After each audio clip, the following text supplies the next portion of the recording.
Bitta xat bor edi, shuni o'qib ber. Mangami bu xat? Bo'ldi, o'qib. Adresingiz bormi? Qaytib sizga xat yozaman. Ma'qulmi?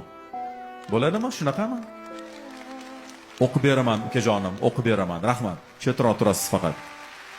Assalomu alaykum, Ozoda opa deb boshlanibdi xatlari. Ismim Anvar. Men bugungi konsertingizga 2 ta bilet oldim. Ulardan biri o'zim uchun, ikkinchisi qadrli insonim uchun.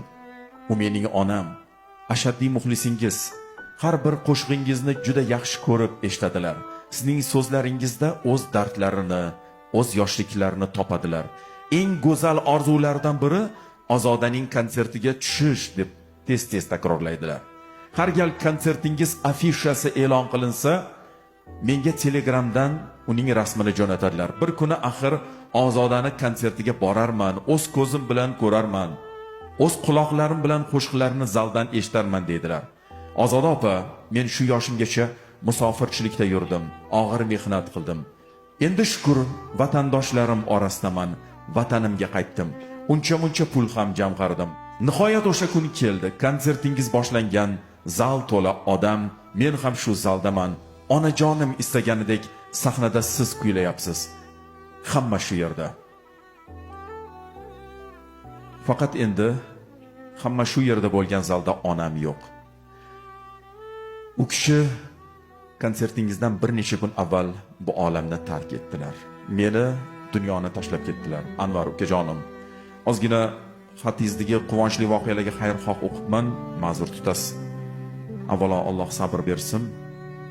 Chunki bilasizmi, men hozir tilga olgan ayrim ijodkorlar meni, sizni, hatto Ozodaxonimni ham xuddi shu bir armon bog'lab turadi. Onasizlik nimaligini juda ham yaxshi payqagan inson sifatida xatni davom ettiramiz. Ozoda opa, bugun konsertga men yig'lagani keldim. Qo'limdagi ikkinchi bilet esa onam uchun.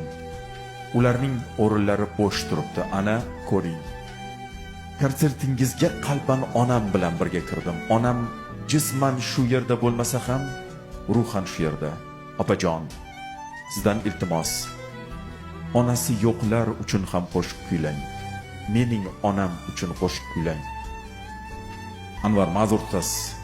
Bu dard ko'p jihatdan aytdim-ku, bizniki bilan ham hamohangman. Xatingizni oxirigacha o'qiy olmayman. Albatta Ozodaxonga yetkazaman, lekin bu yerda siz so'ragan iltimosingiz ozgina repertuar, konsertografiya degan qoidalarni sal chetlab o'tishni so'raydi. Lekin 10 kunlik konsertda muayyan bir dastur bo'ladi. Uni chetlab o'ta olmaymiz. Ayniqsa gap estradamizning divasi haqida ketganda men nazarimda bu narsani mayli, xatni yetkazaman. Lekin hozir bir narsa deyishim biroz amirmahon. Jamshidning uzr so'rayman. Uzr. Ozodaxonim Nursaidova, O'zbekistonda xizmat ko'rsatgan narsiz. Ozoda opa,